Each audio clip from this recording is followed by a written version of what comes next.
कोई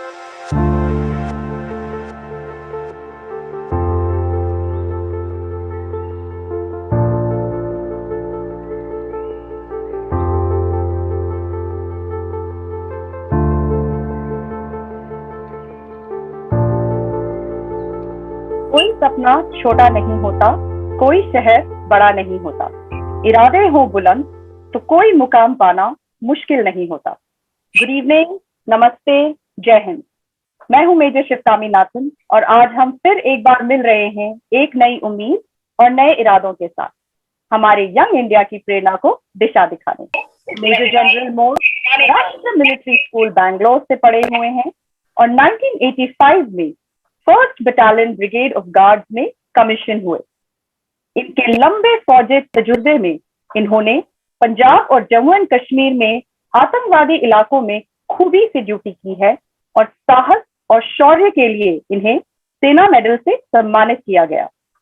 major general मोर ने अंतर्राष्ट्रीय स्तर पर सर्विस की और यूनाइटेड नेशंस मिशन में भी एक मिसाल की तरह सेवा की।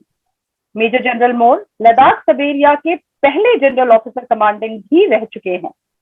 इनका बचपन स्कूल की लाइब्रेरी या प्लेग्राउंड में गुजरा है और आज भी रिटायरमेंट के बाद उम्र का एक्सक्यूज ना देते हुए ये लंबी साइकिलिंग ट्रैक पे जाते हैं।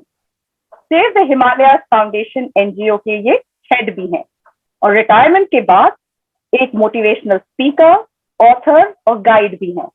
सर, आपका इस वेबिनार में हार्दिक स्वागत है। Thank you so much. Thank you sir. हमारे दूसरे पैनलिस्ट हैं colonel Samarendra Mohan Kumar, CEO Midcat Advisory. Colonel Sam के नाम से जाने जाने वाले ये प्रतिभाशाली ऑफिसर बिहार में सैनिक स्कूल तिलैया से पढ़े हैं। नेशनल डिफेंस एकेडमी में एक आउटस्टैंडिंग ट्रेनिंग के बाद आईएमए में सोर्ड ऑफ ऑनर और प्रेसिडेंट गोल्ड मेडल प्रथम नंबर पर पास आउट होने वाले सैम 9 मैकेनाइज्ड इन्फेंट्री 7 ग्रेवियर्स में कमीशन हुए। जो बटालियन इन्होंने बखूबी कमांड भी की है। अपनी सेवा काल में कर्नल सैम ने यूके के किंग्स कॉलेज लंदन में स्टाफ कॉलेज किया, जहां 93 देशों के ऑफिसर्स इस कोर्स को करने आते हैं। एक सफल कमांड के बाद कर्नल सैम ने आईआईएम कलकत्ता से एमबीए किया और 2020 में मिडकैट एडवाइजरी के को फाउंडर बने। एक कामयाब एंटरप्रेन्योर, ऑथर, मार्गदर्शक, मोटिवेशनल स्पीकर, सोशल वर्कर और सबसे जरूरी सफलता और जुनून की मिसाल colonel Samarendra Mohan Kumar MPJ leadership academy में आज शामिल होने के लिए धन्यवाद और सभी ऑडियंस और हमारी तरफ से स्वागत है। Thank you. और हमारी तीसरी पैनलिस्ट इस वेबिनार की आज मेजर प्रिया जिंगन, एक और छोटे शहर से लेकिन काफी मशहूर शहर शिमला से हैं। महिलाओं को फौज में प्रवेश करने का अवसर जो आज है वो काफी हद तक मेजर प्रिया जिंगन की एक लिखी हुई चिट्ठी की वजह से है, जो उन्होंने इंडियन आर्मी के चीफ ऑफ आर्मी स्टाफ को लेट 80s में लिखी थी और ये अपील करते कि गर्ल्स को फौज में परमिट किया जाए। एंड इन 1992 ये पहली महिला बनी जिन्होंने फौज ज्वाइन किया और अपना नाम इतिहास के पन्नों में लिखा। ये एक एजुकेटर, सॉफ्ट स्किल्स ट्रेनर और जर्नलिस्ट रह चुकी हैं। किताबें इनकी सबसे अच्छी दोस्त है। ये शहीद भगत सिंह को अपना हीरो मानती हैं और इनका मानना है कि अपनी सोच में और अपने काम में हमेशा अग्रसर होना चाहिए और यही इनकी लीडरशिप एकेडमी का मोटो है। मेजर प्रिया जिंगन, आपका स्वागत है। तो चलिए शुरू करते हैं। तो मेरा पहला सवाल आपसे है मेजर जनरल मोर सर, हमें अपने बचपन के बारे में और अपने माता पिता के बारे में कुछ बताएं और राष्ट्रीय मिलिट्री स्कूल जाने से पहले आपने गांव में अपनी जिंदगी के बारे में कुछ बताएं। Thank you.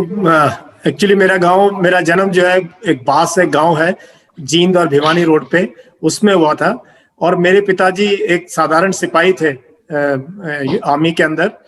एंड जब मैं पैदा हुआ तो वो चाइनीज लड़ाई में इन्वॉल्व थे। इनफैक्ट मेरा जन्म और चाइना के साथ वॉर जब चल रहा था उसी टाइम हुआ था।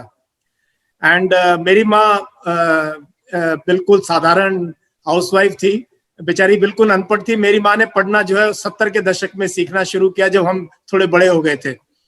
और हम गांव में पैदा हुए थे और खेती करते थे, और गांव में भैंसों को लेके जाना तालाब में और खेत में जाना। और अभी जैसे गर्मियों का मौसम है, जब गेहूं कट रहे हैं, हमारे यहाँ लामनी कहते थे इसको, हमारे लिए बड़ा मस्ती का वक्त होता था, क्योंकि स्कूल की छुट्टियां होती थी और हम भागते फिरते थे सारा दिन।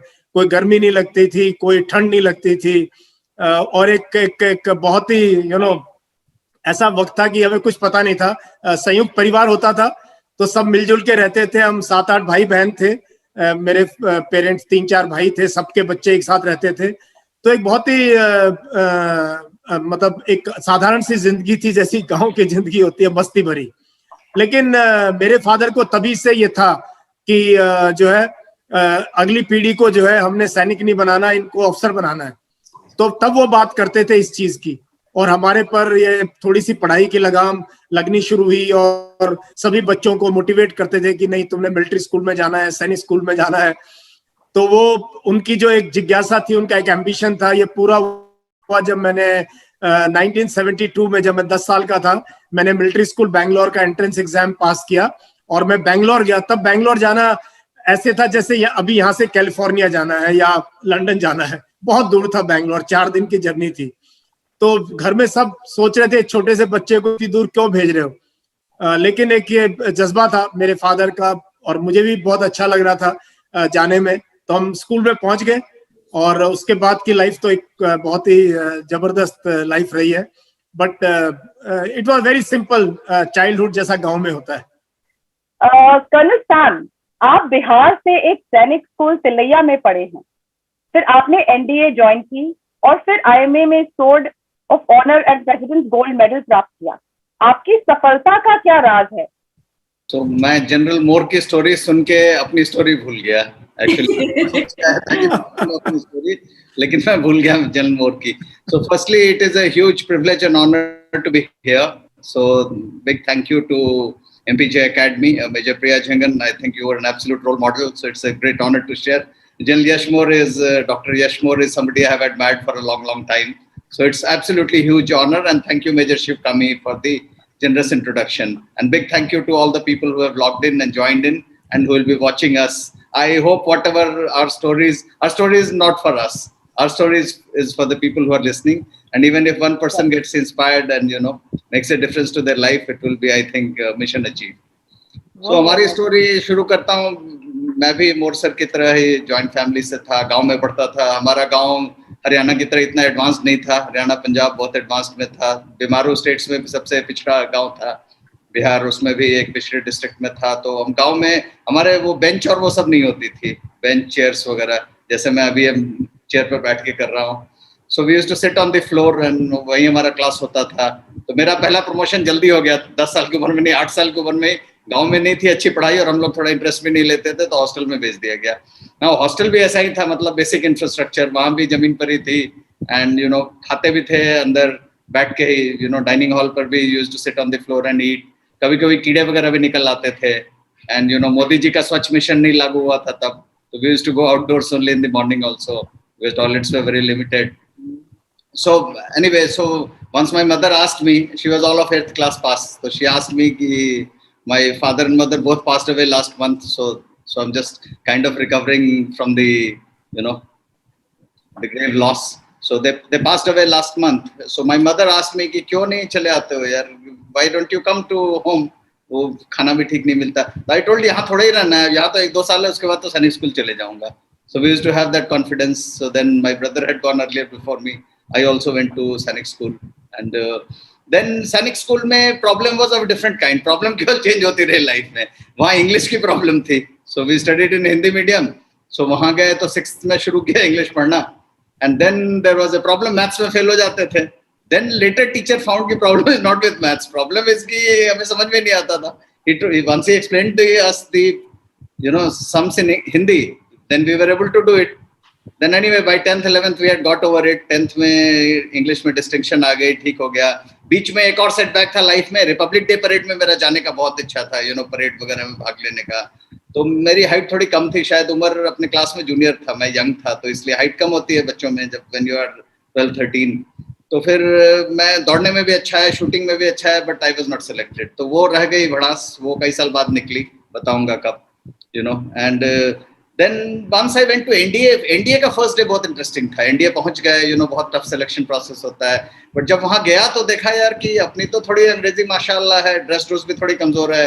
वहां सब आए हैं दून स्कूल से, मेयो कॉलेज से, इवन लिटरेरी स्कूल वाले स्मार्ट हो गए थे हमसे, RIMC, all those schools, sons of air marshals, generals, admirals, and they were all well attired, and polo tees and jeans, and सब branded कपड़े में थे, इंग्लिश बड़े फर्राटे से बोलते थे, and I was very very nervous. I said यार यहाँ तो अपना मुश्किल है, इनके साथ compete करना। बट एक दिन के अंदर उन्होंने सारा प्लेइंग फील्ड लेवल कर दिया, सबको हेयर कट वैसे ही कर दिया जैसा मेरा भी है, वैसे ही ऑलमोस्ट, इससे भी थोड़ा शार्प था। एंड उसके अलावा सबको, एवरीबडी का पोलो टीज एंड जीन्स में टेकन ऑफ, एंड सबको खाकी शर्ट दे दी गई। सो level playing field on day 1। And उसके बाद 4 साल ट्रेनिंग हुई। ट्रेनिंग काफी इंटरेस्टिंग होती है, इट्स लाइक 6-8 घंटे ऑफिशियल ट्रेनिंग होती है, उतनी अनऑफिशियल होती है इंडिया में। It's like hell, it's a living hello. And जाओ तो बड़ी मोटिवेटिव चीजें होती है, वहां लिखा होता है the more you sweat in peace the less you bleed in war, and it's very motivating. Now long and short of it, 4 साल बाद जब किया एनडीए में, मुझे राजीव गांधी से कुछ अवार्ड मिला। सो इंडियन मिलिट्री एकेडमी में जब पासिंग आउट परेड 4 साल बाद कर रहा था, and father and mother were in attendance, and big moment in life. I think the overwhelming feeling that day was कि it didn't matter where you started from, where you reached, what you accomplished, that mattered. And then, I saw right next to me, there was a guy, he was son of a JCO, Kataria, also Sena Medal. And his father put him a rank and then saluted him jorse. And it was a moment that is in my memory even more than what was happening to me.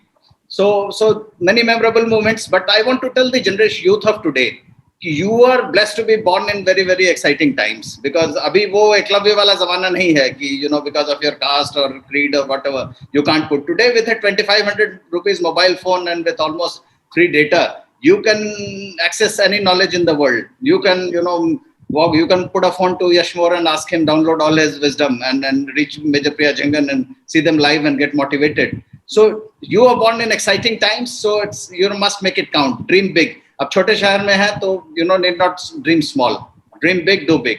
So अब मैं अपनी वाणी को विराम लगाता हूँ, because I want to listen to Major Priya Jangan.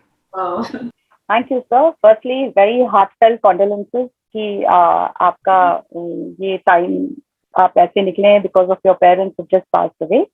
But sir जो भी आपने अभी बताया, I'm so inspired. I'm sure हमारे ऑडियंस भी इंस्पायर होंगे। तो चलिए मेजर प्रिया, सपने देखने का क्या फायदा है जब होना तो वही है कि किस्मत में जो लिखा है, तो आप क्या कहेंगे इसके बारे में? ये अपने मानने की बात है कि किस्मत में जो लिखा है, ना मुझे पता है ना आपको पता है, लेकिन अगर आप सपने नहीं देखोगे तो आप कुछ भी जिंदगी में बड़ा नहीं करने वाले। अगर आप सपने नहीं देखोगे तो आप अपने आप को बेहतर नहीं बना सकते हो। मुझे ऐसा लगता है सपने देखने से आपको प्रेरणा मिलती है कि you become a better version of your own self. General Mor, क्या आपको एहसास था कि आप बड़े होकर एक फौजी ऑफिसर बनेंगे?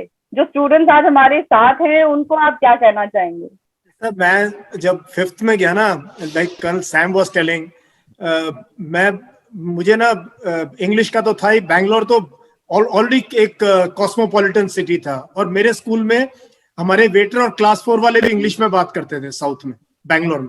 तो हमें तो बड़ा कॉम्प्लेक्स था, हरियाणा से आए हैं, तो शुरू में हम लॉस्ट थे और मैं बहुत लॉस्ट फील किया और पढ़ाई में कमजोर था।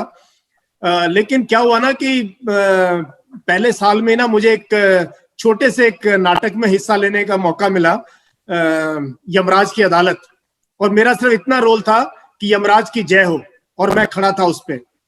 तो और उसी साल एक हिंदी डिबेट में मुझे हिस्सा लेने का मौका मिला इंटर हाउस में। कोई तैयार नहीं था, तो मुझे आगे कर दिया कि सर इसने ड्रामा में इसी को आगे कर दो, और वो 2-3 मिनट का स्पीच था, मैंने पूरा रट लिया ये वो।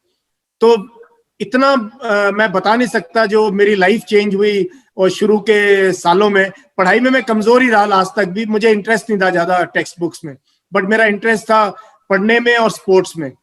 तो 6-7 साल जो मैं स्कूल में रहा, मिलिट्री स्कूल में, मैंने, आप मानोगे नहीं, मैंने 2-3 हजार किताबें पढ़ी उस टाइम पे। मैंने पूरा प्रेमचंद, पूरा बंकिम चंद्र चैटर्जी, पूरा टैगोर, पूरा मैथिली शरण गुप्त, पूरा दिनकर, पूरा सादत हसन मंटो, मैंने इतना पढ़ा मैं आपको बता नहीं सकता। Even Maxim Gorky, Russian authors, और मेरा इंटरेस्ट था डेवलप होता गया एक्स्ट्रा करिकुलर एक्टिविटीज में, डिबेटिंग में, एलोक्यूशंस में और स्पोर्ट्स में, बॉक्सिंग, एथलेटिक्स, फुटबॉल, मैं आपको बता नहीं सकता। But I followed this track and और कभी ये सोचा नहीं यार कि अभी इस चीज के लिए काम करो। हमें था बस अपने हाउस को चैंपियन बनाना है और जब इंटर हाउस खत्म हो गया अपने स्कूल को चैंपियन बनाना है।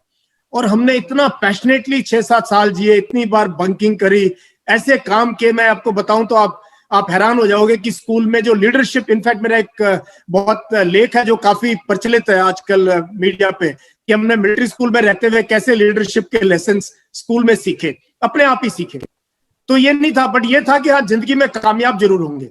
और सारे काम अच्छे काम किए हमने वो गलत काम कभी नहीं किए जिनके लिए कि हमारे माँ बाप को नीचे झुकना पड़े या हमारे टीचर्स को हमारे पे लगे यार ये कैसे बच्चे हैं, ये इनमें कोई मॉरल्स नहीं है, कोई एथिक्स नहीं है।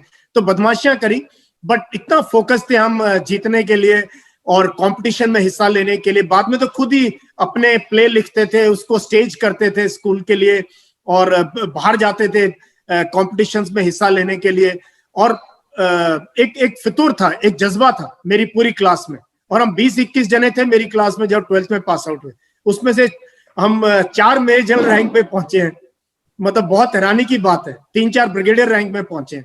और सिविल में भी जो फौज में नहीं आ पाए, किसी कारण से एसएसबी नहीं क्लियर कर पाए, वो आज बहुत अच्छी पोजीशन में है।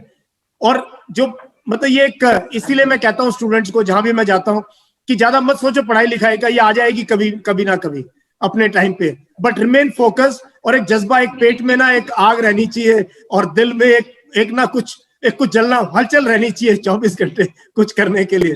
तो वो जवानों में, बच्चों में बहुत जरूरी है। Thank you very much colonel साहब। छोटे शहर और गांव के युवाओं को सपने देखने चाहिए और एक्शन भी लेने चाहिए। आप इन्हीं किस प्रकार की काबिलियत पर मेहनत करने का सुझाव देंगे?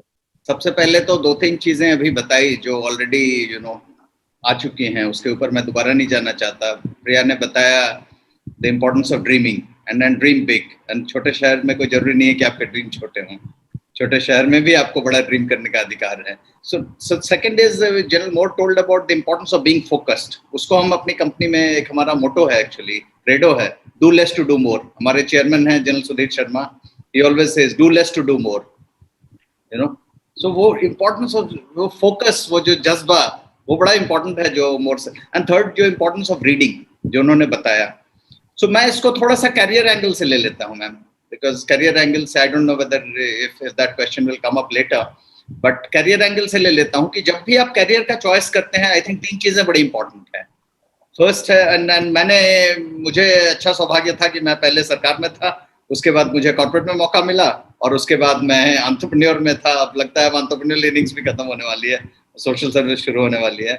सो life I think has lived to the fullest. So और जो कुछ भी एक्सपीरियंस है ये तीनों इनिंग्स से, उन सबको मिला के मैं बताने की कोशिश कर रहा हूँ। और जो मैंने बोला है ये केवल मेरा एक्सपीरियंस नहीं है, यही हार्वर्ड यूनिवर्सिटी की रिसर्च भी बोलती है, यही जापान में रिसर्च हुआ है, उसमें भी यही बताया गया है।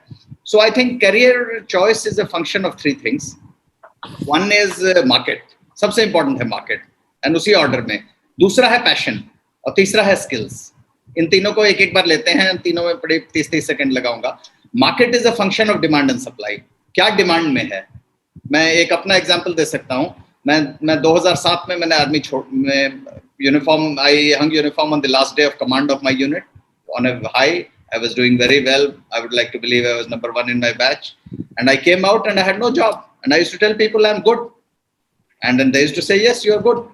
But I did not get a job.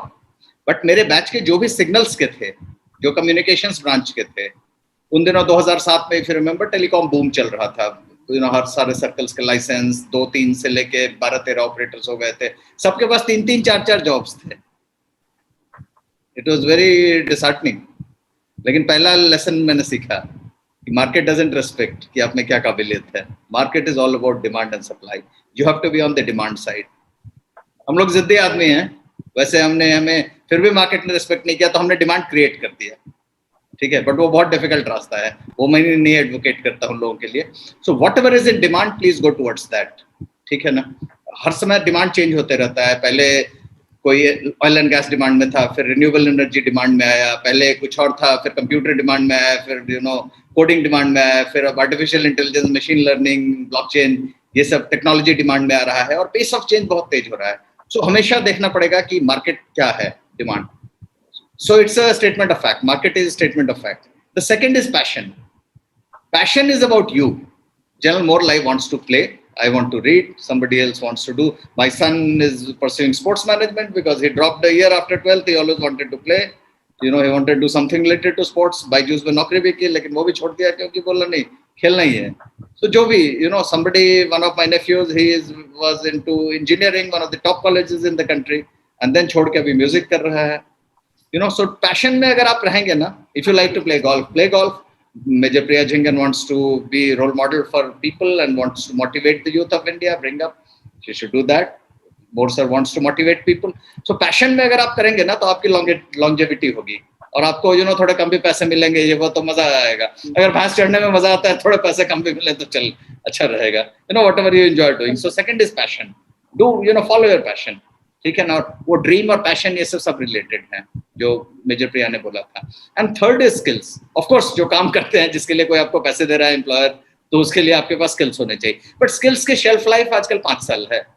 क्या होता था हमारे जमाने में, अगर हम आर्मी में एक कोर्स कर लेते थे तो बोलते थे कि यार गनरी इंस्ट्रक्टर है तो 10 साल बाद भी रहेगा. लेकिन आजकल ऐसे नहीं हो रहा. बाहर मतलब दुनिया इतनी तेज चेंज हो रही है. और मैं ये स्टैटिस्टिक्स बहुत बार देता हूँ जहाँ भी मैं बोलता हूँ, बट बहुत इंपॉर्टेंट है कि टेलीफोन को 75 साल लगा 50 मिलियन लोग पहुंचने में, 5 करोड़ लोग पहुंचने में. देन अगर रेडियो पर आए तो 38 साल लगा. एंड देन टेलीविजन को केवल 13 साल लगा. इंटरनेट 4 साल में पहुंच गया. फेसबुक को 3 साल लगा और इंस्टाग्राम, व्हाट्सएप 1.5 साल में पहुंच गया, 17 महीने में. And angry bird space app को 35 दिन लगे, पोकेमॉन गो को 19 दिन, और आजकल 10 दिन के अंदर में ऐप्स पहुंच जाते हैं, लॉन्च होते हैं. So, दुनिया इतनी तेज चेंज हो रही है कि आपके स्किल्स भी उस हिसाब से चेंज होने चाहिए. मार्केट भी मूव कर रहा है और आपके skills has to be. So you have that learning agility. एक बार ऐसे नहीं हुआ कि आप एक बार सीख गए तो वही रहेंगे. एक बार सिविल सर्वेंट बन गए या मिलिट्री ऑफिसर बन गए. Even in military, even in government service, in corporate world, in entrepreneurship, what you do. आज हम दुनिया की टॉप 100 में से 65 कंपनियों के साथ काम करते हैं. हम उनको 50% ऐसी सेवाएं दे रहे हैं जो आज से 5 साल पहले नहीं थी. और हम कम से कम 35% ऐसी कंपनियों के साथ काम करते हैं जो आज एग्जिस्ट ही नहीं करते थे, जो पिछले 5 साल में जिनका जन्म हुआ है. फॉर्च्यून 500 में हर थोड़े दिन में कंपनियां रोटेट होती हैं. तो pace of change is so phenomenal. So we have to watch out for market, follow your passion and put the skills. And जहां भी जाते हैं वैल्यू एडिशन पर देखिए. मान लीजिए अगर आप एग्रीकल्चर करते हैं, खेती करते हैं, खेती में नहीं बनेगा पैसा. खेती में अगर आप ब्रेक इवन हो जाए तो बड़े खुश रहिए. वैल्यू एडिशन जो होगा उसमें होगा. उसी तरह सर्विसेज नए आ रहे. बिजनेस देखिए कैसे चेंज हो रहा है. पहले मान लीजिए बड़े बड़े होटल होते थे, हिल्टन, मैरियट, ताज, ये सब. अब ओयो, एयरबीएनबी का जमाना आ रहा है. अब entertainment is moving towards Netflix. Shopping is moving from retail towards Amazon, and Flipkart.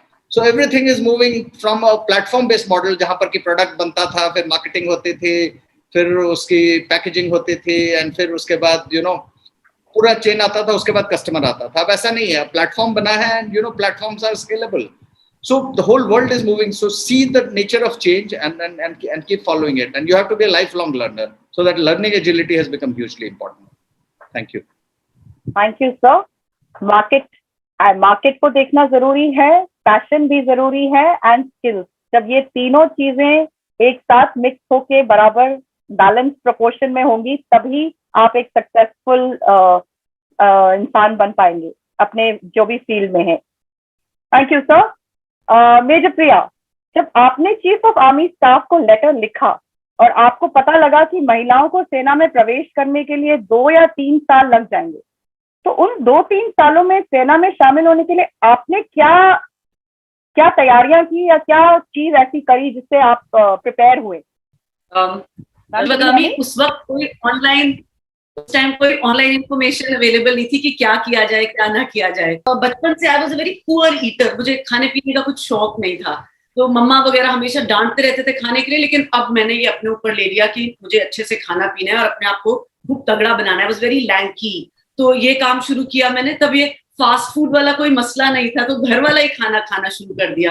Otherwise मैंने ना उसको कार्पेट के नीचे चपातियां वगैरह फेंकने का काम शुरू कर दिया था. तो अब मैंने वो बंद किया.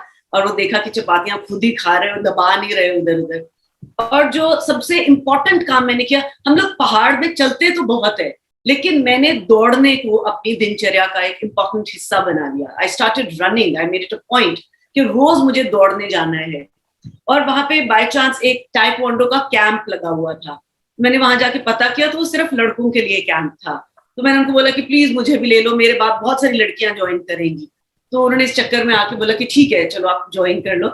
और वहां पे I was the only girl, बाकी सारे लड़के थे, और मुझे बहुत अच्छा लगा उनके साथ क्योंकि कंपटीशन बड़ा तगड़ा था और बड़ी स्ट्रिक्ट ट्रेनिंग थी। वो हमें हमारे नकल्स के ऊपर बजरी में पुशअप्स कराते थे, और वो उसकी वजह से आज तक मेरे हाथ मजदूरों जैसे हैं, मजबूत उनके जैसे।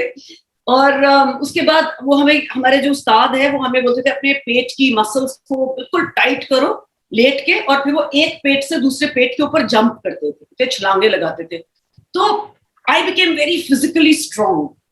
फिजिकली स्ट्रॉन्ग से होने मुझे इतना आत्मविश्वास आ गया कि अब मैं फौज के लिए बिल्कुल तैयार हूँ। तो ये 3 तरह की मेरी तैयारी थी, एकेडमिक्स भी, और खाने में, आहार में भी, और फिजिकल फिटनेस में भी। Thank you. Great ma'am. I think आपके कहने से यही पता चलता है कि जब आपको पता लग गया और आपको वो टाइम मिल गया है, तो आपने अपने आप को, जैसे कर्नल सैम ने भी कहा अभी, एक फोकस, जैसे जनरल मोर भी कहते हैं, तो आप तीनों का कनेक्ट बड़े अच्छे से हो रहा है कि आप एक ही दिशा में जा रहे हैं कि अगर आप नैरो डाउन करें एक फोकस या एक एम, अगर आपको क्लैरिटी पता चल जाती है कि आपने ये करना है, उसके बाद आपने उसमें एकदम स्ट्रिक्ट हो गए, आप डिसिप्लिन हो गए कि आपने वकालत की जिसमें आपने पढ़ाई की, एंड न्यूट्रिशन और डाइट, बिकॉज आपको रियलाइज हुआ कि आप फिजिकली आपको फिट होना जरूरी है। And of course you went and made yourself join the taekwondo, मतलब martial arts and all the hard training, जो कि फौज में ज्वाइन करने से पहले ही आपने एक प्रैक्टिस की तरीके से अपने आप को एक उस चीज में डाला। आई एम श्योर इसीलिए आपको जाके फौज में थोड़ा सा, मैं नहीं कहती कि ट्रेनिंग डिफिकल्ट नहीं था, बिल्कुल रहा होगा, लेकिन आपने अपने आप को उस प्रैक्टिस और तरीके में डाला, तो आपको तैयार होके आप गए, तो आपके लिए वो थोड़ा आसान हुआ। तो चलिए मेजर जनरल मोर, मेरा सवाल आपसे है अभी नेक्स्ट, कि आप वर्क एथिक्स और ईमानदारी के एक मिसाल हैं, तो आपके ख्याल में इस पीढ़ी को किस तरह की सोच रखनी चाहिए और कैसे आदतें डालनी चाहिए? देखो ऐसा है, अच्छी आदतें ना डेवलप करी जाती हैं, और काफी ये डेवलप करना ना, मैं बहुत सिंपल फंडामेंटल्स बताता हूँ लोगों को लीडरशिप के, और कैसे अपने आप को एक अच्छा इंसान बनाना है। मैं कहता हूँ अपने आसपास देखो, अपने चारों तरफ देखो, आपको अपने घर में, आपके स्कूल में, आपके फ्रेंड्स ग्रुप में कोई ना कोई रोल मॉडल है। हमारी सोसाइटी में बहुत रोल मॉडल है। मैं कहता हूँ उनकी एक एक चीज ना कॉपी पेस्ट करो सीधा। तो जब मैं यूनिट में आया, मेरे यूनिट में 1-2 अफसर्स थे जिन्होंने मेरे को गाइड किया, मेरे को मेंटर किया। नहीं तो मैं बता रहा हूँ, मैं मेजर जनरल से रिटायर हुआ हूँ, और शायद मैं लेफ्टिनेंट कर्नल से भी रिटायर हो सकता था। मैं थोड़ा लेट बैक था, मुझे इतनी एम्बिशन नहीं था कि मैंने वहां पहुंचना है, ये करना है। नहीं, मैं शॉर्ट टर्म गोल्स में बिलीव करता हूँ लाइफ में, कि ठीक है यार, जो मिला ना इवेंट, उसमें पूरी जान लगा दो, उसमें नंबर 1 आ जाओ, फिर देखेंगे आगे क्या होगा। तो उन्होंने मुझे ना इस टाइप से, मैंने कई ऑफिसर्स को देखा, यार ये कपड़े कैसे पहनता है, ये बात कैसे करता है। कई लोग इतने मुझे ऑनेस्ट और इंटीग्रिटी के, हमारे एक सीओ थे, मैं बता रहा हूँ, वो गोल्ड स्टैंडर्ड थे इंटीग्रिटी में।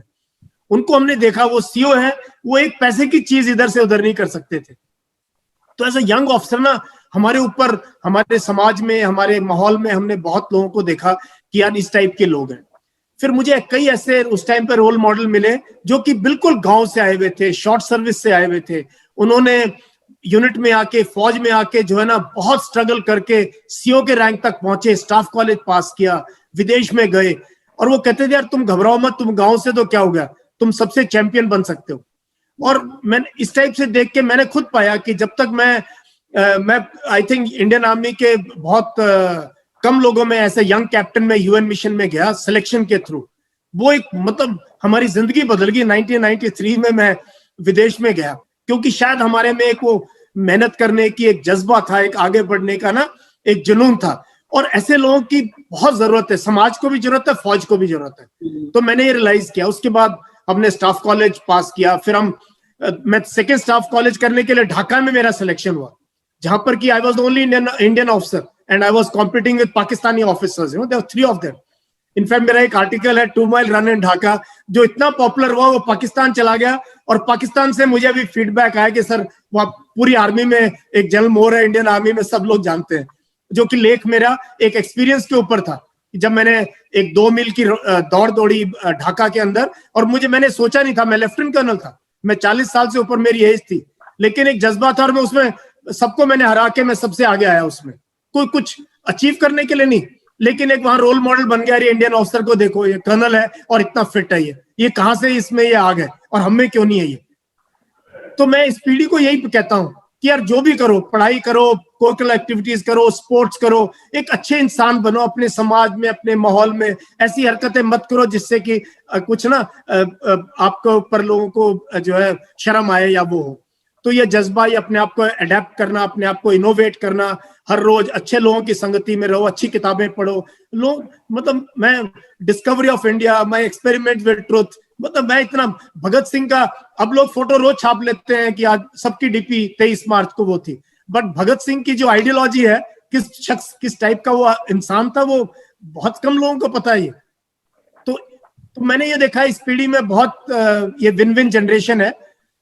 इनको अगर सही तरीके से गाइड किया जाए तो कुछ भी कर सकते हैं। ये पैशन की बात है, कुछ भी स्किल, कुछ भी हासिल कर सकते हैं। And they are lucky to be born in a generation where actually you can do everything and still achieve success, but be a good role model for your society at large and for people who are your peers or below you, children who look at you, they should look at you as a role model.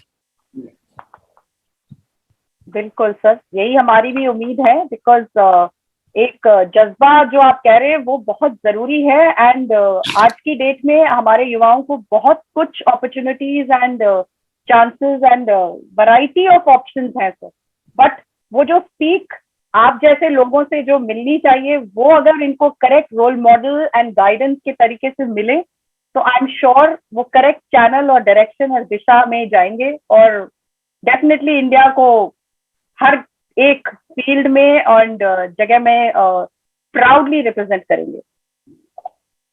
Colonel Sam, आपने बहुत लगन से सेना में काम किया, commanding officer की भूमिका भी निभाई और सिविल में अपने अनेक चुनौतियों का सामना किया है, from best in profession to not so good enough for a job.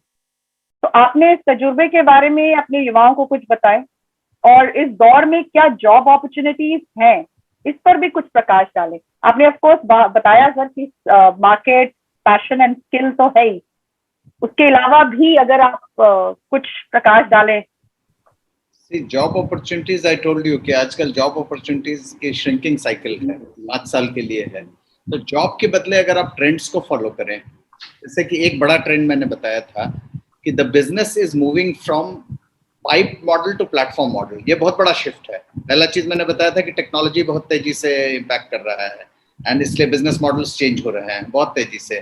पहले मान लीजिए मर्सिडीज कार और ये सुनते थे, लेकिन अब आप सुनते हैं या तो टेस्ला सुनते हैं, इलेक्ट्रिक कार्स की ओर चला गया, या आप सुनते हैं the business model has changed completely, Uber Ola model आ गया। आई मीन कंपनी के पास एक भी कार नहीं है, एक प्लेटफॉर्म है केवल, कार किसी और की है, चढ़ने वाला कोई और है, पैसे कोई और दे रहा है, प्लेटफॉर्म है उबर का केवल।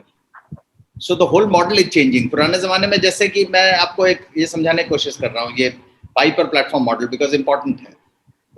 पहले मान लीजिए कोका कोला बनता है, एक ड्रिंक बनता है, तो पहले आप प्रोडक्ट बनाते हैं, you know pani, sugar, you know some of their IP you mix and you make a nice branded product. फिर उसको आप पैकेज करते थे, फिर उसके बाद आप मार्केटिंग करते हैं, शाहरुख खान बोलते हैं ये दिल मांगे मोर, कोई और, you know, and then you create a large inventory distribution model.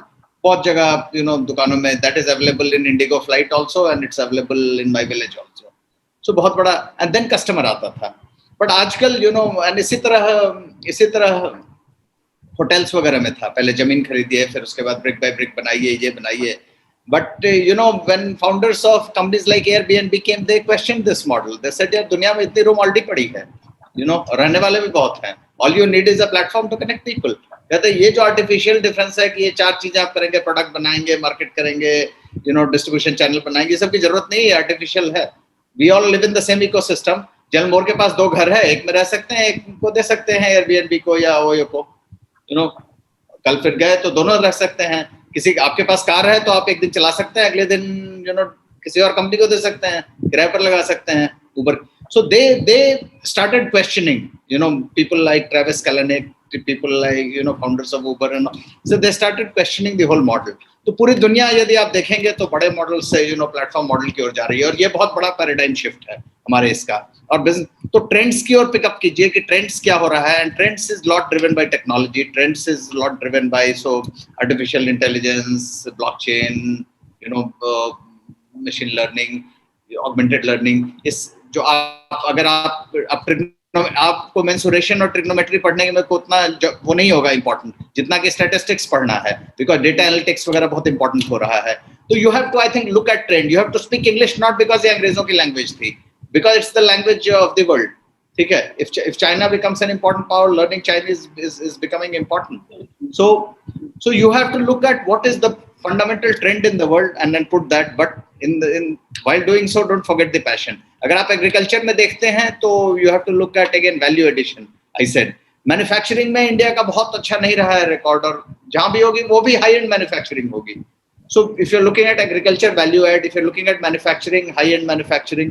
If you're looking at entrepreneurship, then you have to have a fundamentally different idea. Thank you, sir. I mean, मेरे को आपके इस बात से एक कहावत याद आ गई कि when you're in Rome, live like Romans. So same way आप जैसे कह रहे हैं trends and जिस तरीके का requirement है उसी तरीके से आप अपने आप को उस situation में और उस लैंग्वेज को सीखिए, उस सिचुएशन में डालिए। तो आज के युवाओं को यही एक चीज सीखनी चाहिए कि अपॉर्चुनिटीज बहुत हैं, लेकिन किस जगह कैसे उसको यूज करना है वो आपको आ गया, तो आई थिंक आप सक्सेस हैं।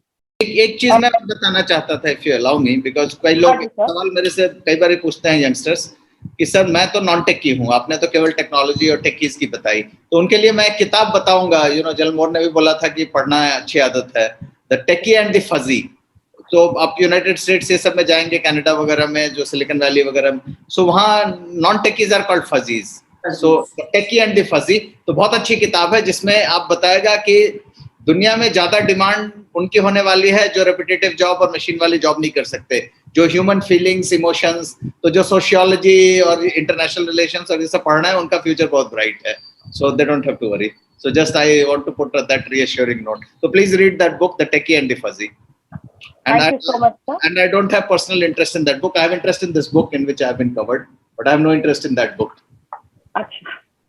Thank you so much, sir. But thank you for the information, and I'm sure we'll put it on the screen for all our audiences to know about it. I'll come to you, Major Priya. मैं आपसे पूछना चाहूंगी कि सेना के बाद हिसार और गैंगटॉक में जॉब ढूंढने में भी आपको काफी मुश्किल हुई थी, तो उस दौर के बारे में कुछ बताएं। कर्नल सैम ने जैसे अभी बताया कि हम बड़े फौज से गए, भाई ये रिटायर होके गए, फर्स्ट बैच, बड़े हीरो बन के गए, और वहां हिसार में जाके मुझे से आई वाज़न्ट क्लियर कि मुझे करना क्या है अभी, मतलब एम पूरी हो गई, अब सोचा कि जो फर्स्ट मिलेगा वो करते हैं। तो I went for job 1, job 2, job 3, और बहुत अच्छी इंटरव्यूज जाती थी, बड़े इंप्रेस्ड होते थे, अरे वाह, we would love to have you, will call you back. और फिर वापस आके एक भी बंदे ने वापस नहीं बुलाया, एक भी कॉल नहीं आई कि आ जाओ। और फिर मतलब एक ऐसा पर्टिकुलर जॉब था, तब नया डीपीएस खुल रहा था हिसार में, और वहां पे उनको आर्मी ऑफिसर प्रेफरेबली वुमन चाहिए थी फॉर दैट पोस्ट। तो मुझे लगा अब इससे ज्यादा I mean you can be more qualified. I thought ये तो हो ही जाएगा, हो जाएगा। तो 2 हफ्ते तक कॉल नहीं आई, तो मैंने कॉल किया, I said hello, may I know who I am speaking to, this is I am the administrator. मैंने वहीं पे फोन कर दिया, मतलब किसी को मेरी जरूरत ही नहीं थी। एंड सब बोलते थे कि हाँ very qualified, but you are overly qualified, but not enough qualified for what we want. तो मुझे बहुत बुरा लगा, और मुझे एक तरफ से ना अपने ऊपर I started doubting myself कि भाई कुछ है अंदर की नहीं, खत्म हो गया सब फौज में। तो I sat for judicial services that time because मुझे देखना था कि अभी am I capable or not capable। तो मैंने 7-8 महीने लगातार पढ़ाई करके हरियाणा जुडिशियल सर्विसेज क्लियर की, पर उसको ज्वाइन नहीं किया क्योंकि मुझे सारी उम्र एक ही जगह नहीं रहना था। I wanted to move along now। और आखिर में मतलब जबरदस्ती एक स्कूल में जाके where my son was studying, मैंने उनको बोला कि कुछ तो होगा ऐसे। तो उन्होंने मुझे ऐसे बोला कि हमारी एक टीचर है, she is going on maternity leave, तो आप टेम्पररी कर लीजिए। मैंने बोला हाँ, I am fine with that, क्योंकि मुझे घर से निकलना था, कुछ करना था। तो बाद में जब हम स्टाफ रूम में बैठे थे, मैंने बोला तुम लोग ने मुझे पहले क्यों नहीं कभी बुलाया? मतलब मैं पहले भी इंटरव्यू के लिए आया, और ये तो मैं ऐसे बाय चांस आया, तुम लोग ने बोल दिया कि टेम्पररी आ जाओ, परमानेंटली क्यों नहीं बुलाते तुम लोग मुझे? तो वो कहते हैं यार हमने ऐसे सोचा कि number 1 she would be expecting a big salary, which I was not. वो तो एक इसलिए, और एक फिर आपने अपना नाम इतना बढ़ा चढ़ा के लगाया था, lady cadet number 1 of the Indian army, तो हमारे में हिम्मत ही नहीं हुई आपको बुलाने की। तो यू रियलाइज कि मेरी मार्केटिंग ही गलत चल रही थी। Had I approached them as सीधी सादी कोई मतलब काम ढूंढ रहे हैं, तो it would have worked better for me. But I made them realize कि मुझे पैसा नहीं चाहिए, जो मेरी काबिलियत है ना प्लीज उसको यूज करो। और जो फौज की काबिलियत थी वो उनको जज तो चाहिए नहीं था अपने स्कूल में, तो you have to mould yourself. फिर मैंने बीएड भी किया, मैंने सॉफ्ट स्किल्स ट्रेनिंग भी की, मैंने bachelors in journalism and mass communication, मतलब जो जहां की जिस टाउन की रिक्वायरमेंट थी, जिस जॉब की रिक्वायरमेंट थी, वो पढ़ के अपने आप को उसके काबिल बनाया कि जॉब्स मिलते रहे। Thank you. ट्रू मैम, आपका ये जो आपने अभी बताया, ये मेरा एक्चुअली सवाल हमारे युवाओं के लिए नहीं था। एक्चुअली ये सेकंड करियर चॉइसेस जो अपना दूसरा करियर पाथ चुनना चाहेंगे, वो लोग भी आज हमारे साथ इस वेबिनार में शामिल हैं, तो वो भी इसको सुन के कि अगर आप हाई प्रोफाइल जॉब में हैं, चाहे वो आर्मी हो या टॉप कॉर्पोरेट उसमें हो, एंड उसके बाद भी जब आप रिटायर हो लेते हैं या आप निकल जाते हैं, तो आपको काम ढूंढने में मुश्किल होती है।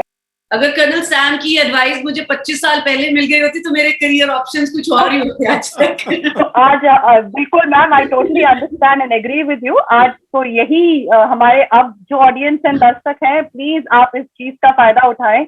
इसीलिए हमने कहा था कि तजुर्बे एंड तरीके को एक शॉर्टकट तरीके से अभी हमें बिल्कुल सामने हमारे मिल रहा है, तो हमें इसका पूरा फायदा उठाना चाहिए। तो जनरल मोर, आप लद्दाख एडमिनिस्ट्रेशन एरिया के पहले जनरल ऑफिसर कमांडिंग भी बने, रिमोट एरियाज में भी घूमे, नौजवानों से मुलाकात भी की, तो सीमावर्ती राज्यों के युवाओं के लिए आपका क्या संदेश है? मेरी पोस्टिंग आई ना लद्दाख, मैं बहुत खुश था, क्योंकि ये दूसरी बार मैं लद्दाख जा रहा था, और मुझे ट्रैकिंग का शौक है, पहाड़ों में घूमने का शौक है, और अपने देश के जो दूर दराज इलाके के लोग हैं उनसे मेरा ना कोई दिली रिश्ता है। मुझे लगता है मैं पिछले जन्म में कहीं ना कहीं बुद्धिस्ट मॉन्क था, इसलिए मेरा ना वहाँ एकदम कनेक्ट था, एक मेंटल कनेक्ट था, और अभी भी है। मैं सीईओ हूँ सेव द हिमालयस फाउंडेशन के। That foundation is based in Leh, and again I am going May, June I am going to be there at trekking and educating people. मैंने एक चीज देखी है, देखो ये सिर्फ रिमोट एरियाज नहीं, हमारे गांव भी रिमोट एरियाज में आते हैं, जैसे सैम है, मैं हूं, हम सब रिमोट एरिया से आए हुए हैं। तो ये जो fire in the belly and passion in the heart ना, ये है ही छोटे शहरों में और छोटे छोटे जगहों पे। इन लोगों में कुछ करना, एक तो we are very tough and hardy, क्योंकि एक जमीन के साथ रिश्ता जुड़ा हुआ है, धूप लगती नहीं है, ठंड लगती नहीं है, टफ एंड टफ लोग हैं। इन्होंने कोक और पेप्सी देखी नहीं है, पिज्जा आउटलेट में गए नहीं है, देसी खाना खाते हैं। तो मैंने यहाँ देखा है बहुत बच्चों में, लड़के लड़कियों में कुछ कर गुजरने का बहुत जज्बा है। और वहां मैंने बहुत मॉडल देखे, जैसे सोनम वांगचुक है, मैगसेसे अवार्ड विनर, मैं इसके स्कूल में बहुत बार गया हूँ, ऐसे उनकी उसमें एज ए चीफ गेस्ट भी गया, बच्चों से मिलने भी गया, काफी मैंने कॉपरेशन की उनके इंस्टीट्यूट के साथ वहां पे। तो मैंने देखा है 9वीं 10वीं में, 11वीं 12वीं में फेल बच्चे, होपलेस बच्चे भी जो है कैसे टर्न अराउंड कर सकते हैं अपनी लाइफ को। अगेन कोई थोड़ा गाइडेंस दे दे, थोड़ा मेंटर कर दे, थोड़ा उनको मोटिवेट कर दे, तो थोड़ा सा ना उस टाइम पे ट्रेन को जब पटरी पे लाने की जरूरत है। हिम्मत बहुत है, लेकिन पता नहीं है, लॉस्ट है कि अपॉर्चुनिटी नहीं है, सरकारी नौकरी ढूंढ रहे हैं। मैं कहता हूँ छोड़ो यार सरकारी नौकरी, ये तो एक बेकार चीज है आपके लिए। ये मत सोचो कि फौजी ज्वाइन करना, भर्ती होना, नहीं नहीं। मैंने कहा बहुत कुछ करने के लिए। तो टूरिज्म के डिपार्टमेंट में, एडवेंचर ट्रेनिंग के डिपार्टमेंट में इतना स्कोप है, मैं बता नहीं सकता। सारी दुनिया यहाँ आना चाहती है, और हिंदुस्तान से खूबसूरत कोई जगह है ही नहीं। मैं कहता हूँ लद्दाख से खूबसूरत दुनिया में कोई जगह नहीं है। तो आप सोचो हिमाचल प्रदेश, पंजाब, हरियाणा, हमारे देश से खूबसूरत कहीं है नहीं, इतना स्कोप है कुछ भी करने का। तो मैंने देखा है कि जो है रिमोट एरियाज के बच्चों में बहुत जज्बा है, बहुत कुछ कर सकते हैं, बस थोड़ा सा उनको थोड़ी गाइडेंस चाहिए, थोड़ा सा मेंटरिंग चाहिए, थोड़ी सी उस टाइम पे थोड़ा सा पुश चाहिए, then they can achieve really big. आप बिल्कुल सही कह रहे हैं sir. Thank you colonel Sam. आज हमारे ऑडियंस में बहुत से लोग अपना स्टार्टअप प्लान कर रहे हैं या फिर कर चुके हैं। आप अपने 10 साल के तजुर्बे को 3-4 मिनट में, मानती हूँ मुश्किल है, पर फिर भी थोड़ा बताएं कि इस युवा पीढ़ी के लोगों को आज ये समझाएं कि शीघ्र फेलियर और शीघ्र सफलता कैसे मिलती है। तो शीघ्र फेलियर से शीघ्र सफलता मिलती है। सो पहले मैं कर्नल मोर का पॉइंट लेता हूं कि बहुत कुछ करने को है, फौज के अलावा, गवर्नमेंट सर्विस के अलावा बहुत कुछ करने को है। ट्रैवल और टूरिज्म इन्होंने बताया, इंडिया में तो इतना स्कोप है। There so many, I know of so many of friends who are doing amazing job. I know colonel Manoj Malhotra, he runs a company called पेफ्टॉफ, अमेजिंग जॉब इन एडवेंचर करते हैं, भारत में नहीं विदेश में ले जाते हैं। There is a guy called Manoj Keshwar, colonel Mike, he is popularly called, he does Victorians, वो लेह ले जाता है और Chadar trek, and then it drives you from here to London. The whole lot of, I'm sure Priya is also into adventure. So whole lot of people are doing amazing job, and particularly some ex-armed forces people are doing such a great job. So let me talk about my entrepreneurial innings. I'll try to be as honest as possible, and I'd be lying if I said it was easy. Early days were tough. We did not know how to form a company. Nobody, no talent of any kind would join us. No office fitted our budget. Friends now saw us as competition. तो बड़ा मुश्किल था। कुछ लोगों ने ये भी बोला यार ये कंपनी का नाम ही बेकार है, बकवास है, किट कैट जैसा लगता है, मिड कैट नाम नहीं चलते में यार, टाटा बाटा चलेगा, चला तो ये भी चलेगा।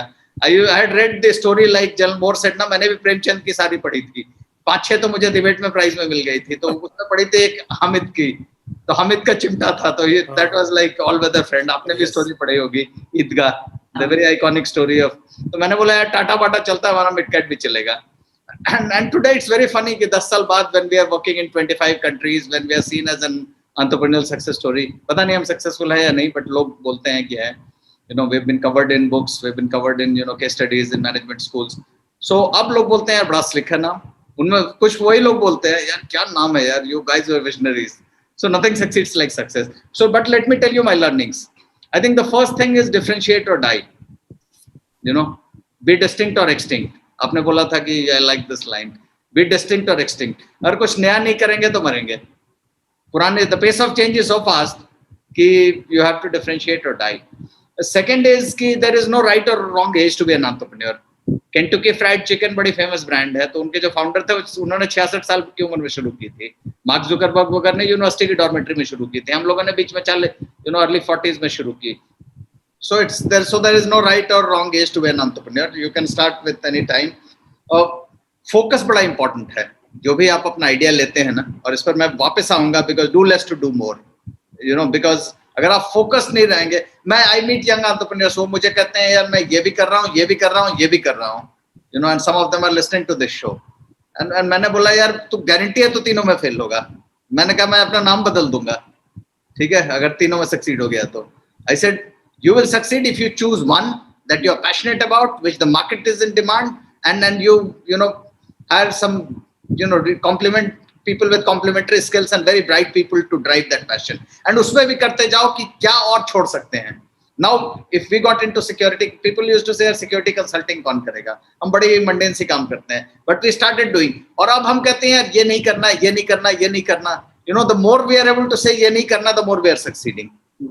Because then you build your niche and credibility. एक चीज बिजनेस के बारे में है कि always surround yourself with people brighter than you. Yeah, anywhere, any team that is there. Moore sir will also say, I mean, he is a Gallantry Award winner. He would say that he would take those 5 people who absolutely he trusted with life, who would take, and when he's chasing a terrorist. And then I will leave that for Moore sir to talk. But business में पैसा भी बहुत important है. You have to understand money. Most of the people who come out from different kinds of backgrounds, they don't understand money. Those who are not Marwadis or Agrawals or Guptas, or those who don't come from business families. मतलब I asked a guy from a business family. He says कि sir मैंने IIM Ahmedabad में भी पढ़ाई की, but जो मैंने बचपन में सीखा कि पैसा खा जाता है कोई. So it was a new concept. At 12-13 I had learned कि पैसा खा भी जाता है, कि you lose money, come back. So there is a whole lot of, so people who don't come, they need to realize that cash is king or queen. एक हमारे पहले CFO होते थे, used to tell, top line is vanity, bottom line is sanity, cash is reality. I'm aware that we are running out of time, so I will just kind of, and I'm preparing for entrepreneurship is like jumping from 10-meter board. So, it's kind of, the more you think about it, the more you will kind of get scared about it. And rule of 3 very important hai. Whatever you think will take three times more. Priya Jhingan will say Priya Jhingan MPJ Academy will reach here in 1 year. That will take 3 years. She will think I will have 300 students in 1 year. She will have 100. So everything takes 3 times more. So we did in 2.5 times. Wherever we thought we will reach in 4 years, we reached in 10 years. So we've done okay. We are 2.5x. Okay, go with your gut, and then your plan will not survive contact with the battlefield. Yet planning is inevitable, as General Moore will tell you. And so don't go into that analysis by paralysis. I can go on, but pressure on entrepreneurs is very, very high. So you need to learn to manage your pressures, and that is it. I think I can go on and on, but I'm aware we are running slightly ahead of time. Do not be afraid of failure. My last point. But if you have to fail, fail fast. Fail fast, get up, run fast, take the learnings and move on. Don't keep lingering with the failure. That will kill you. That will surely kill you. Reinforce success. Sir will tell you, reinforce success. Don't reinforce failure. Priya will also tell you that. Thank you. Thank you. Thank you so much, Colonel Sam. My dear audience, जो भी startup plan कर रहे हैं या जो plan कर चुके हैं, अब आप अपने स्टार्टअप को इस तरीके से सोचिए कि बी डिस्टिंक्ट और B extinct and push yourself. जैसे स्कूल में भी कहते हैं कि एम फॉर 90-80 तो आ जाएंगे, तो पुश योरसेल्फ, एक टारगेट रखो एंड उसको हासिल आप कर ही लोगे. So that is fundamental mismatch between entrepreneurship involves, I think, fundamental mismatch between resource and ambition. Because अगर आप मान लीजिए 100 आपने टारगेट रखा है, तो अगर फेल भी हुए तो अगर आपने मान लीजिए 90 भी किया तो या 80 भी किया तो you've done well. But अगर टारगेट ही आपने 10 रखा है तो आप 15 भी पहुंचे तो you will not be. So all entrepreneurs say that there should be a fundamental mismatch between resource and ambition. हमेशा टारगेट बड़ा रखो. हाँ, हम रिसोर्स कम होंगे लेकिन एम्बिशन छोटा नहीं होना चाहिए. सोच छोटी नहीं, शहर छोटा, दिमाग बड़ा. जी बिल्कुल बिल्कुल सही. मेजर प्रिया कहते हैं कि सपने अपने हैसियत देखकर होनी चाहिए. सपने देखने में प्रैक्टिकलिटी और पॉसिबिलिटी के बारे में ध्यान रखना चाहिए. क्या ये सच है? नहीं, बिल्कुल नहीं. अगर ऐसे होता तो उस जमाने में 1980s में जब कोई आइडिया ही नहीं था कि women can join the army, मैंने ये सपना देखना ही नहीं था. और ये सपना देखना नहीं था तो इसमें इसके बारे में लेटर ही नहीं लिखनी थी चीफ को, किसी के दिमाग में आता ही नहीं. और अभी हाल ही हम एक बहुत ही एक एग्जाम्पलरी ऑफिसर को मिले हैं, मेजर डीपी सिंह.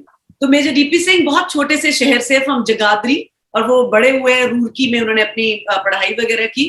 तो उन्होंने बचपन में ये सपना देखा कि वो सेना में फौज ज्वाइन करेंगे.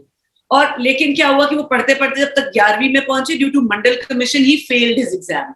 वो 11वीं में फेल हो गए. आप सोचो सपना खत्म? नहीं. उन्होंने फिर से पढ़ाई की, 11th पास की, फिर उन्होंने 12th पास की, और फिर उन्होंने CDS कंबाइंड डिफेंस सर्विस का एग्जाम दिया और वो उसमें फेल हो गए.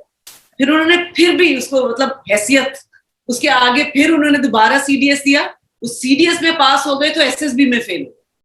फिर उन्होंने फिर से CDS किया और SSB भी पास हो गए. तो उनका सपना उन्हें लगा अब ये पूरा हो गया और वो फौज में कमीशन हो गए.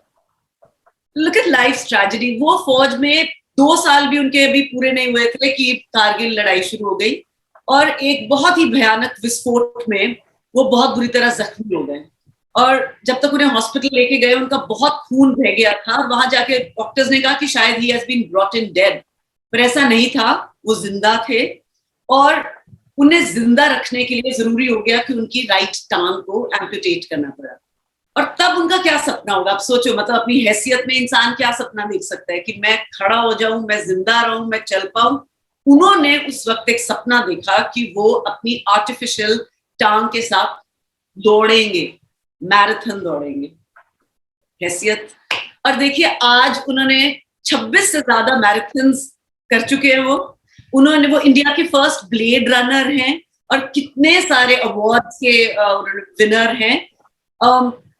सपने ये नहीं देखते कि कौन छोटा है कौन बड़ा है, क्या हैसियत है, बड़ा है शहर है, उन्हें हदों के बारे में नहीं पता। सपने सिर्फ उस जहन में पलते हैं जहां उन्हें पता है इन्हें सच्चा साकार करने की शक्ति। Thank you so much for this example, and Major DP, a personal salute to you. Thank you so much. Major Priya, मैं आपसे एक और क्वेश्चन पूछना चाहूंगी कि आपने इस कठिन दौरान में, इस कोविड जैसे हालात में भी एक लीडरशिप एकेडमी का आगाज किया है। आप भारत के युवाओं को किस तरह मदद करना चाहते हैं? देखिए, जैसे अभी जनरल मोर ने कहा कि लोगों में बहुत जज्बा है, बहुत कुछ करना चाहते हैं, लेकिन डायरेक्शन की जरूरत है। और हम अपनी मेजर प्रिया झिंगन लीडरशिप एकेडमी की तरफ से यही चाहते हैं। हमारी कोशिश यही है कि वो जो रास्ता ढूंढ रहे हैं, जो मार्गदर्शन है, वो हम उन्हें दे सके। सी बिकॉज लीडरशिप सबके अंदर है, सबके अंदर वो एक लीडर है, लेकिन सिर्फ जरूरत है वो एक इंटरनल जर्नी की, जहां पे वो सेल्फ अवेयरनेस आए और वो अपना जो उनका बेस्ट ऑफ देमसेल्व्स बन पाए। तो हम इस एकेडमी के थ्रू दिस एकेडमी हम उन्हें उनके सॉफ्ट स्किल्स, पीपल स्किल, उनके इमोशनल इंटेलिजेंस, इंटरव्यूइंग स्किल्स, ये हम चाहते हैं कि अपने यूथ को ये सब कुछ से अवेयर करवाएं, उन्हें ये सिखा पाए ताकि वो फ्यूचर इंडिया के लिए रेडी हो। ये हमारी मिशन सिर्फ इतनी है कि जो वो करना चाहते हैं अपने छोटे से तरीके से हम उनकी मदद कर पाए।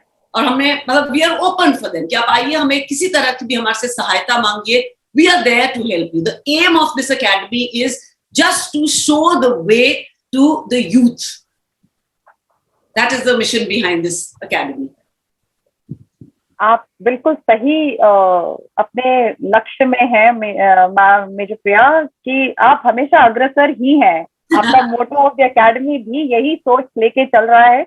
एंड आज की यूथ को ये एक दिशा दिखाने वाला जो आपने एक चैनल तय किया है एंड सोचा है to give it back to the society and to the country and pay back is such a great thing that you're doing, and I'm sure हमारे audience and जो भी आज सुन रहे हैं ये जरूर इस चीज को ध्यान रखेंगे और इस चीज का फायदा उठाएंगे। तो चलिए अब हम अपने दर्शकों के सवालों का सिलसिला शुरू करते हैं। तो पहला सवाल है जनरल मोर आपके लिए आया है कि एनसीसी कैडेट्स के लिए क्या मोटिवेशन मैसेज है? देखो, एनसीसी कैडेट्स जो है ना, दे मस्ट कॉम्प्लीमेंट देमसेल्व्स। यही एक बहुत बड़ी बात है कि वो एनसीसी में आ गए। इसका मतलब उनमें कुछ बात है। और तो पहली स्टेप तो क्लियर कर दी है उन्होंने, they are already motivated, that is why they are in NCC. Now is the time for them to remain focused and don't look at NCC only कि यार अभी फौज में ही जाना है। नहीं, NCC will train you to be successful in every walk of life, every walk of life. So continue with your जोश of wearing a uniform. A uniform मिले ना मिले, देश की यूनिफॉर्म तो पहन ली ना आपने, अगर if you are a good citizen and a successful entrepreneur, या अच्छा काम करो आप।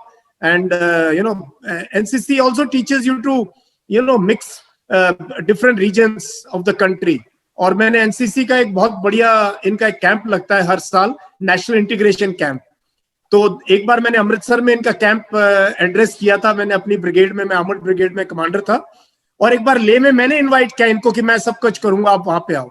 तो मैं उनको एक ही बात बोलता हूँ, यार ये देश ना ये तभी आगे बढ़ेगा जब हम सारे बातें जो है धर्म की, जात की, पात की, रंग भेद की छोड़ेंगे, नहीं तो हम डूब जाएंगे, खत्म हो जाएगा हिंदुस्तान।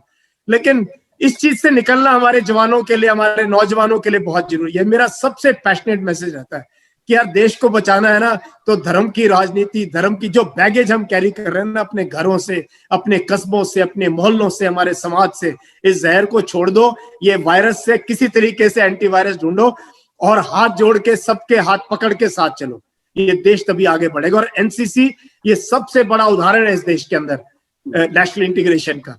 तो इस बात को, ये सोच बदलनी है और फोकस रहो तो मंजिल अपने आप मिल जाएगी। Thank you, sir. Thank you very much, sir. ये क्वेश्चन, दूसरा क्वेश्चन फाल्गुनी से है मेजर प्रिया आपके लिए कि इंडियन आर्मी में ज्वाइन करने के लिए गर्ल्स को क्या तैयारी करनी चाहिए और कैसे तैयारी करनी चाहिए? जो आपको तैयारी करनी चाहिए, जो बेसिक तैयारी, उसके बारे में मैंने बता दिया कि आपको अच्छे से पढ़ाई करनी चाहिए, अपने आहार का ध्यान रखना चाहिए, फिजिकल फिटनेस। पढ़ाई कौन सी करनी चाहिए ये डिपेंड करता है कि आप क्या पढ़ रहे हैं और आपको कौन सा कोर ज्वाइन करना है। तो ये हर चीज के लिए स्पेसिफिक है। अगर आपको जैक ज्वाइन करना है तो आपको वकालत करनी है, एजुकेशन ज्वाइन करना है तो आपको पोस्ट ग्रेजुएशन करनी है। तो ये सब चीज के लिए स्पेसिफिक है। इसके लिए आपको इंडियन आर्मी की साइट पे जाके देखना पड़ेगा कि आपकी एग्जैक्ट रिक्वायरमेंट क्या है, और फिर आपको वहां से पूरी इंफॉर्मेशन मिल सकती है। कर्नल सैम, आपके लिए क्वेश्चन है कि स्मॉल टाउन के लिए, यूथ के लिए कौन सा करियर ऑप्शन है, छोटे शहर के यूथ के लिए? पूरी दुनिया आपके लिए खुली है, ठीक है। छोटा शहर और बड़ा शहर नहीं, प्रिया ने बताया सपने में कोई छोटा बड़ा नहीं होता। मेजर डीपी सिंह अभी भी वो बहुत मजाक करते हैं, यार मैं जब भी जाता हूँ तो मेटल डिटेक्टर बीप करने लगता है एयरपोर्ट पर, अंदर में अभी भी शार्पनल है। तो अगर स्काई डाइविंग कर सकते हैं और ये कर सकते हैं तो स्मॉल टाउन के यूथ की कौन सी रिस्ट्रिक्शन हो गई। तो मैं उनको खाली एक ही मैसेज देना चाहता हूँ कि उनको थोड़ा इतिहास में ले जाना चाहता हूँ, बिकॉज मोर सर की तरह मुझे भी थोड़ा इतिहास पढ़ने का शौक है। तो 3500 BC से, मतलब ईसा मसीह के जन्म से 3500 साल पहले से लेके 1700 AD तक, मतलब 300 साल पहले तक करीब आज से 5200 साल, 5000 साल से ज्यादा भारत दुनिया का नंबर 1 पावर था, हमेशा नंबर 1 या 2, भारत और चीन। एंड 23 से 25% था करीब दुनिया का ग्लोबल GDP का हिस्सा भारत का। तो 300 साल बड़ा छोटा सा टाइम होता है देश के इतिहास में, ठीक है, जहां पर कि हम 1-2 रेवोल्यूशन मिस कर गए, इंडस्ट्रियल रेवोल्यूशन और 1-2। तो फिर से ये जो यंग पीढ़ी है ना, जो कि 2500 रुपए के स्मार्टफोन के साथ दुनिया के किसी भी नॉलेज को एक्सेस कर सकती है, तो उनका जो भी है ना, उनका जो भी वो ड्रीम कर सकते हैं, they must dream big, they can achieve. So they must dream big and do big because they are blessed to be born in exciting times. So that's the message to them. Thank you, sir. General Moore, आपके लिए question है, should we have a backup plan in life? Definitely मैं कहता हूँ risk taker होना चाहिए life में। You should be able to take risk. मैं बहुत बड़ा रिस्क टेकर हूँ। कल सैम ने डिस्कस किया ना, मैं बता रहा हूँ आपको, मैं पूरी लाइफ रिस्क लेता रहा और कभी सोचा नहीं यार क्या होगा। मैंने कहा देखी जाएगी यार, इससे वर्स और क्या होगा। तो मैं जब कश्मीर में गया 2001 में, और मैं बहुत सीनियर था, स्टाफ कॉलेज कर चुका था, एक ब्रिगेड में BM रह चुका था, आर्मर्ड ब्रिगेड में CO बनने वाला था। और तब मुझे आया यार ये कश्मीर में ये मुझे ना किसी ने जवाब नहीं दिया कि ये टेररिज्म का क्या आंसर है। तो मैंने सबसे पहले ना हजरत पैगंबर की जीवनी पढ़ी।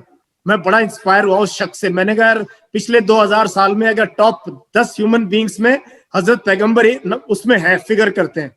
फिर मैंने ना, मुझे शौक चढ़ा कि मैं नास्तिक आदमी हूँ, इसलिए मैं ऐसी बातें करता हूँ। मैंने कहा मुझे ना कुरान पढ़नी चाहिए। मैंने किसी को बोला यार मुझे एक कुरान दे दो अच्छी, जो कि अरबिक टू इंग्लिश ट्रांसलेशन हो। तो मैंने कुरान पढ़ने का मुझे शौक चढ़ा। मैंने कुरान कई बार पढ़ी और मैं तकरीर करता था वहां पे मौलवियों के साथ साउथ कश्मीर में, अनंतनाग में।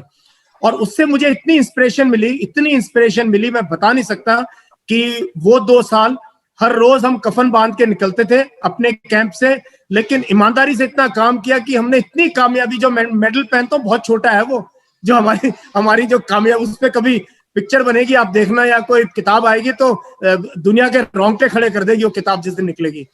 तो हमने ऐसा काम किया। तो ये रिस्क टेकिंग के जैसे हुआ कि रिस्क लो, कीप अडेप्टिंग, कीप इनोवेटिंग, नई नई चीज सोचो। और ये बैगेज जो लेके हम चल रहे हैं ना, जो हमारे दिमाग को हमने संकीर्ण बनाया हुआ, छोटा बनाया हुआ है कि यही सही है, नहीं भैया जो आप सोच रहे हो सही नहीं है। Keep thinking, keep changing. तो हमारा पर्सपेक्टिव पूरा चेंज हो गया, हमने जवानों का पर्सपेक्टिव चेंज कर दिया। और एक लेख है नेशनल हेराल्ड में, आप पढ़ना, जिहादी टू सिपाही, एक मेरा आर्टिकल है नेशनल हेराल्ड के फ्रंट पेज के ऊपर, जिहादी टू सिपाही।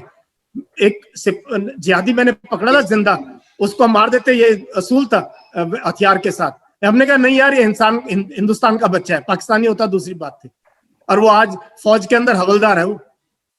तो ये दिल से प्यार करो लोगों से, और ये नो रिस्क लो।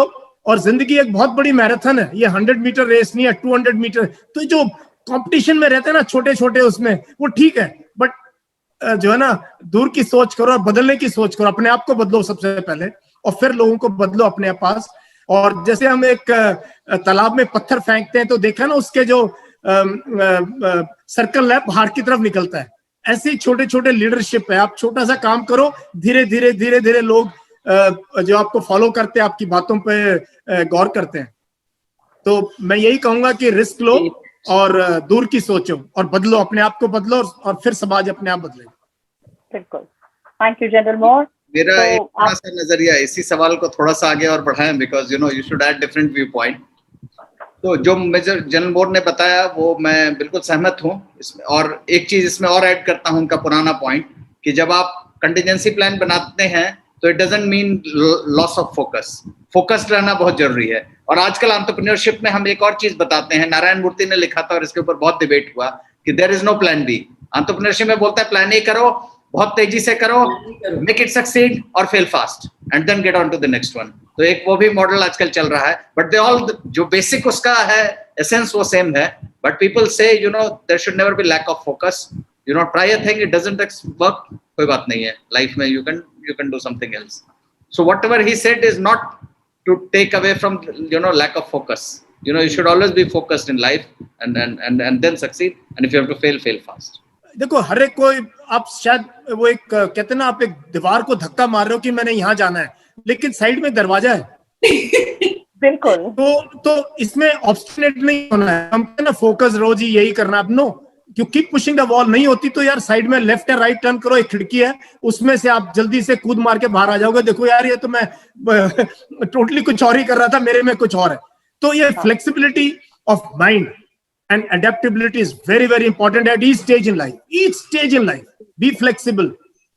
हमारे एक इंस्ट्रक्टर थे कि इंसान को फ्लेक्सिबल होना बहुत जरूरी है, चाहे वो लड़ाई हो चाहे घर का मैदान हो। and be adaptable, be able to change in no time. इसी को एजिलिटी आजकल बोलते हैं। अगर आप नेचर में जाएंगे तो चीता को देखेंगे। Agility has become such an important, adaptability, flexibility, ये सबको मिला के Absolutely. Agility has become very very important, whether in nature या sports. Muhammad Ali, Lionel Messi, Serena Williams, all extremely agile, formula 1 world champion, they are all very very agile. General मोर, आपके लिए एक SSB का question आया है कि if I failed my SSB for the first time and then I realized that I'm not prepared for joining army, should I try again or move on? I think देखो, SSB एक ऐसी चीज है कि इसमें you should continue to move on. There are better things in life for you. ये सोच के, मैं जो भी, मुझे हजारों बच्चे मिलते हैं, लड़के लड़कियां हमारे देहात के, मैं भी रोहतक में हूँ, इतने लोग जींद रोहतक बास में मिलता रहता हूँ।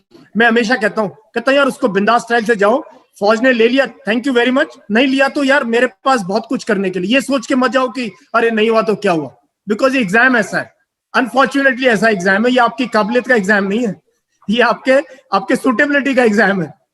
You may be more suitable somewhere else, so don't put too much of pressure on yourself. Doctor Kalam air force pilot बनना चाहते थे, लेकिन सुप्रीम कमांडर बन गए। भारत के राष्ट्रपति बन गए वो। आप अपने बोलने में बहुत सारे हमें आपने सीख दिए, बट मैं फाइनल आपसे मेजर जनरल मोर, आप हमारे युवाओं को क्या मैसेज देंगे? Quickly, 1 line please. मैं हमेशा कहता हूँ जिंदगी बहुत बड़ी मैराथन है और उसको मैराथन रेस की तरह दौड़ो उसको। जी, छोटे गोल सोचो, बट एक बड़ा गोल भी माइंड में रखो, बट छोटे छोटे माइलस्टोन रखो कि हर 5 किलोमीटर में क्या करना है, बट दौड़ना पूरा है, मैराथन है। थैंक यू, जय Hind. Thank you so much. Concern, आप क्या कहेंगे हमारे यंग इंडिया को? Dream big, do big. 5200 साल जो भारत हमेशा प्रीएमिनेंट पावर था, तो आज के जनरेशन में फिर से I am sure they will reclaim the lost glory for India. I have great faith and trust in them. So thank you, जय Hind. Major Priya, youth of India के लिए आपका क्या संदेश है? मेरे लिए थोड़ी चंद पंक्तियां हैं। वो कहते हैं कि हाँ, छोटे शहरों के परिंदे हमारा उड़ना नहीं जाता, जमीन पर आ तो जाते हैं मगर ठहरा नहीं जाता। दिन रात शाम सुबह हमारा लक्ष्य है हमें बुलाता, हम अपने दम से पलते हैं, हमें पाला नहीं जाता। Thank you. बहुत खूब प्रिया। अगर मौका दे, मैं एक राहत इंदौरी का ना शेर कुछ दिन पहले मैंने पढ़ा था। जरूर सर, जरूर। राहत इंदौरी का मैं बहुत बड़ा फैन हूँ। वो कहते हैं, ना हम नशी ना हम सफर से निकलेगा, अपने पैर का कांटा है खुद से ही निकलेगा। तो खुद ही कुछ करना पड़ेगा हमारे को। बिल्कुल बिल्कुल।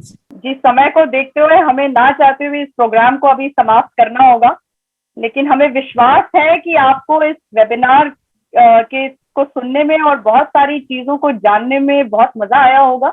एंड और आपके सपनों को एक और नई दिशा मिली होगी। थैंक यू सो मच आप तीनों को, सर एंड मैम, जो आपने आज हमें अपना समय दिया और यहाँ इस वेबिनार में आने के लिए। और सबसे ज्यादा हमारी जो ये ऑडियंस है, जो छोटे और बड़े शहरों से आई है और हमारे इस वेबिनार में आज हमारे साथ शामिल हुई है, थैंक यू सो मच आपका इस वेबिनार में आने के लिए।